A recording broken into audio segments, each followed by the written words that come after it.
How do you field dress a squirrel? If you have ever wondered how to properly field dress a squirrel, you are in the right place.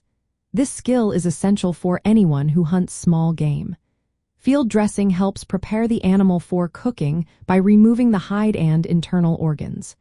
It is important for both food safety and flavor. Let's get into the step-by-step process. First, gather your tools. You will need a sharp knife and a clean work surface. It is best to field dress the squirrel soon after you harvest it to maintain the quality of the meat. Start by placing the squirrel on its belly. Carefully make a shallow cut around the underside of the tail. Aim for about half an inch to an inch from the base.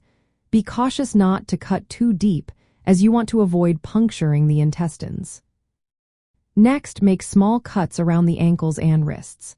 These cuts will help separate the skin from the muscle. Use your fingers to pull the skin away from the body, working it down over the legs and toward the tail. If you keep the cuts shallow and apply steady pressure, the hide should peel off easily. Once you have the hide pulled down to the back legs, continue working it over the front shoulders. This area can be a bit tougher. You may need to wiggle the front legs through the skin as you pull. After the skin is removed up to the neck, use your knife or game shears to cut off the head, tail, and feet. Now that the squirrel is skinned, turn it over. Make a careful incision along the belly, starting from the pelvis and going up to the rib cage.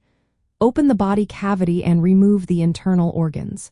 Be cautious not to rupture the intestines or bladder. If you wish, you can keep the heart and liver for cooking. Discard the rest of the entrails.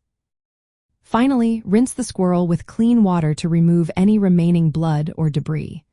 At this point, the squirrel is ready to be quartered or cooked whole, depending on your preference. Field dressing a squirrel is a practical skill for hunters using firearms or archery. It allows you to process the game efficiently in the field and prepares the meat for immediate cooking or storage. Practicing this technique will help you feel more confident and self-sufficient when hunting small game.